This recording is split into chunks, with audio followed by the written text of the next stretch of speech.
Hello everyone, welcome back to another Legends of Runeterra video.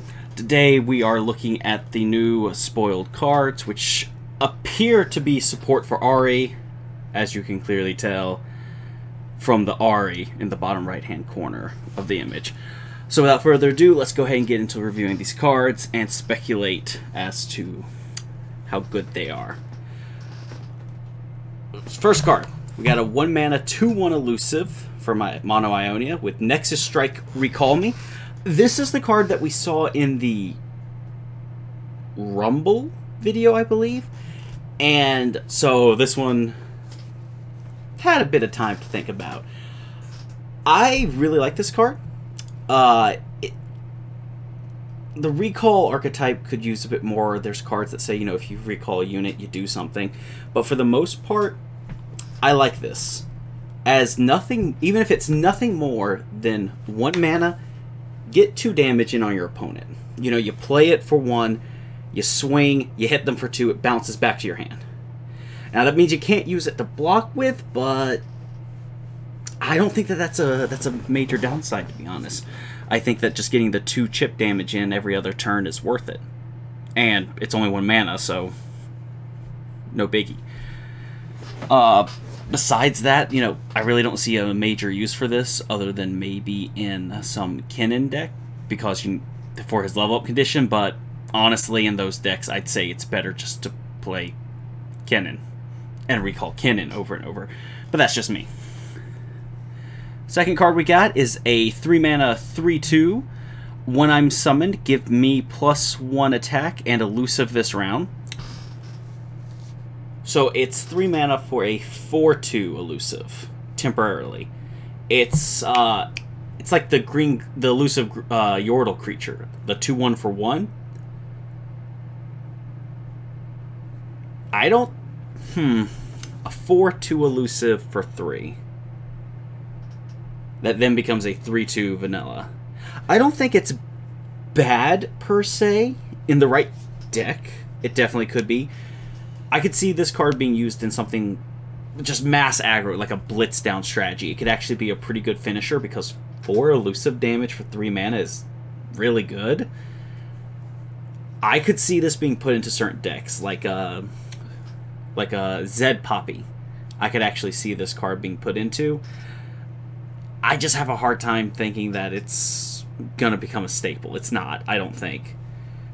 A good finisher in certain decks, and having a 3/2 base stat line after you get the 4 damage in is not terrible because it's still a half decent blocker. Just nothing amazing, but it's solid. It's good. It's a 6 out of 10. Next thing we got is a 4-mana 4/3 that costs 2 less if you've recalled a unit this round. 2 mana for a 4/3 unit. 2 mana for a 4/3 unit. The card that this makes me think of initially is... The immediate comparison I have with this card is something like the Patrol Wardens, which is the 3 mana 4/3 that says, if you draw me this round, I cost 1 less.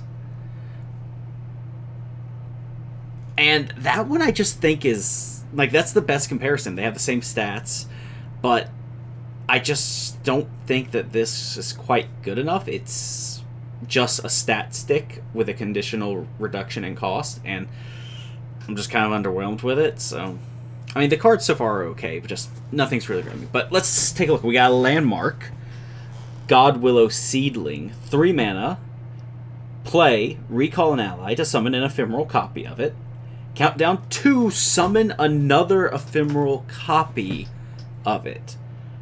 Okay, so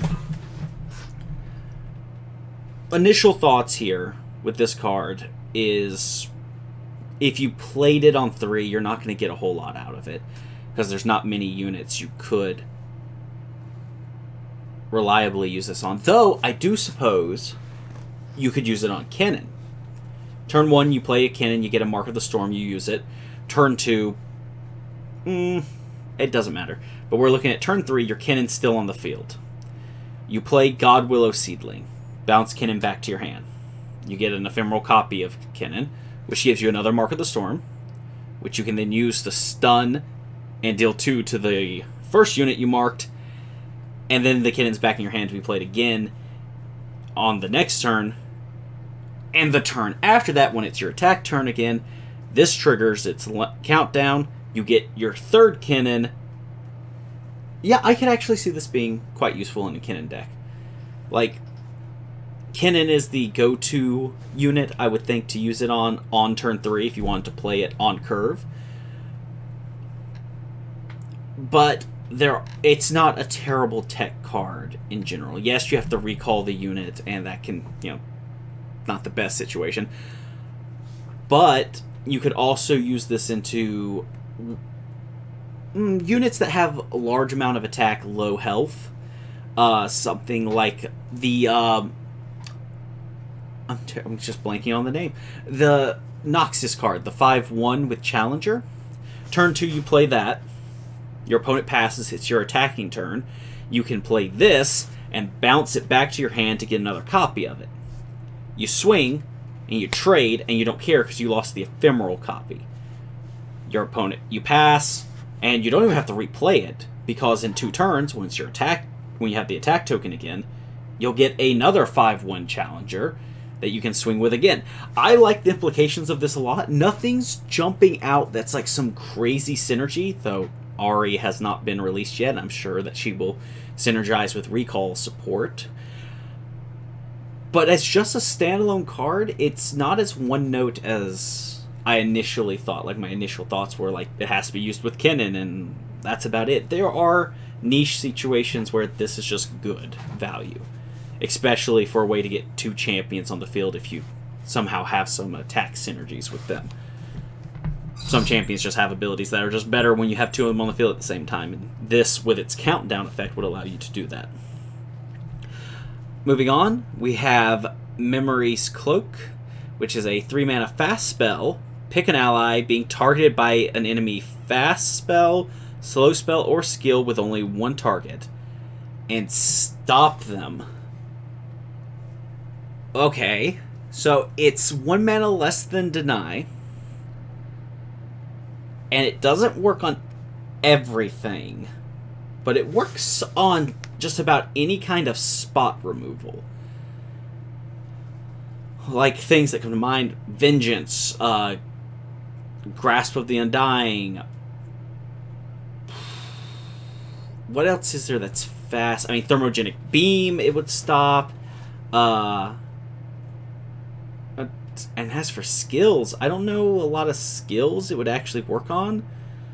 Like the undead swap bot thing that swaps its stats with something. I think that counts as 2 targets, so that wouldn't work. Karina, it wouldn't work on. There's actually a lot of skill. There's very few skills it actually works on, or at least none that are coming to mind off the top of my head. And as for fast, slow spells, most of PNZ. This stops just about every single solution that PNZ can offer. It stops Mystic Shot, it stops Get Excited, Thermogenic Beam, doesn't stop True Shot Barrage, doesn't stop Static Shock, but who uses True Shot and Static Shot's only 1 damage. So it stops a decent number, but... And I suppose that the benefit of it is that it can stop multiple spells, because it stops all single target fast spells, slow spells, and skills that are targeting them. So if you have a big unit and your opponent's trying to play double Mystic Shot, you can Memory's Cloak it and just stop them all, counter all of them, which is very useful, but I don't think that what the spell does is inherently bad in any way. I think it's fine. I think it can be a very good tech card. I just think that the amount of situations where this spell doesn't work when you need it to is going to drive you mad. Like, the amount of times your opponent will go Withering Well, and you have this card in hand, and it does nothing. And your opponent goes and plays Karina to activate all traps, and this spell does nothing, when if you just pay 1 mana more, you can deny anything. So situationally, this is better than deny. It is, just 100%. Especially for something like a Spell Shield. Your opponent goes Vile Feast, Vengeance. Or, well, the other way around. That way the Vile Feast breaks the Spell Shield and the Vengeance kills it. 3 mana, haha, stop it. But I don't know if I would ever run this over Deny. This is just my initial feeling. I think that this card, in certain metas, depending on what's popular, yeah, that's the best way to look at it. It's a judgment call based purely on meta. In metas with a lot of single target removal, especially if you have one unit that you really want to protect, this card is better than a Deny. But in a general sense, just pay the 1 mana more and guarantee stop it. This does nothing against Ruination, does nothing against the Harrowing, it does nothing against War Mother's Call. For 1 mana more, you could with Deny. So, I think it's a good tech card, meta call. It's a good tech meta card. But that's about it. And our last card, or last two, we have 9 Lives, which is a 5 mana burst spell. Summon a Lemillion Guardian, which is a 5 mana 3/2. When I'm summoned, summon a random 1-cost follower from your regions. When I'm recalled, transform me into 9 lives. Okay. Okay. So it's just like the Stunning Palm, which summons the tail of the dragon with the last bit of effect, but it also summons a 1-cost unit. It's a burst speed summon, which is inherently a really good effect. I mean, what are you looking at here? If you 5 mana and you'll get a 3/2, and more than likely, like on average, you get what, a 1/1, a 2/1. So it's usually, let's just say, it's like 5/3 stats for 5 at burst speed. 5/3 worth of stats at burst speed, I do not believe is bad. I do not think that getting that onto the field is bad in any way. I mean, for 1 mana more, for 1 mana less, you could play Miscall and get a Miss Wraith on the field at burst speed, which also has 2 health, but can have much higher attack, depending. But this also goes wide. This gives you 2 blockers at burst speed that you can recall and play again. I think that this card has the potential to be really good. The summoning the 1 follower that permanently stays on your field for either a chump blocker or what have you is good. I just, once again, don't know if it'll fit into the recall strategy, because that's what it wants to do, right? It wants you to play 5 mana, burst it out, recall it to your hand to burst out again. And I just don't know if that's worth it. Though you can pay 5 mana, burst it out, then pay 3 mana on the next turn to play the God Willow to recall him back to your hand. You'll summon an additional copy of him, which will then summon another 1-cost unit. And this spell, this 9 lives, will be back in your hand because it transforms back once you recall it. And there's also the Tailcloak Matriarch. That's what it is. Just like with, very similar effect to the God Willow. In fact, it's the exact same effect, just Tailcloak is permanent every round for the first time. When you recall a unit, you create an ephemeral copy of it. So, if you have Tailcloak Matriarch on the field, you pass turn, your opponent goes, they swing out, you can burst this in, and then recall it to your hand. So, this spell goes back to your hand, and you'll get 3 chump blockers. And I don't know that if that is worth it still. It's kind of not. Kind of is. I mean, situationally, you could be very happy to have the recurable chump blockers, but I think it's just a little too expensive. It is a spell, though, so you can bank spell mana to use it more often. I like it a lot better than the 1/1 that summons a 7/3 we saw with Kennen. I like it a lot. I like this a lot better than that because it uses spell mana, not your normal mana pool. But besides that, I still think it's slightly understated for what it does. I kind of wish it was a 3/3. That'd make me a lot better. But, make me feel a lot better about it. But, it's not horrible. I think that it could be used. I just don't think it's the most efficient way to build a recall deck. But we will have to wait and see what Ahri does. Ahri might do something with spells that, or some units, like cards that are recalled, cost less. I don't know if that's what she's going to do, but if she does that, like, cards you recall cost 1 less to cast.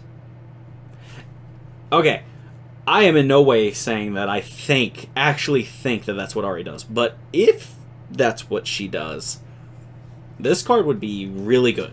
It wouldn't even be broken, it'd just be really good. But anyway, yeah, that's my initial opinion on these. I'm withholding further judgment until we get the Ahri reveal tomorrow. That will definitely let me solidify my opinions. So I'll go over all the cards tomorrow. It won't take as long on these because I already gave a pretty good overview today. So yeah, thank you guys so much for watching, and I will see you tomorrow with the Ahri reveal.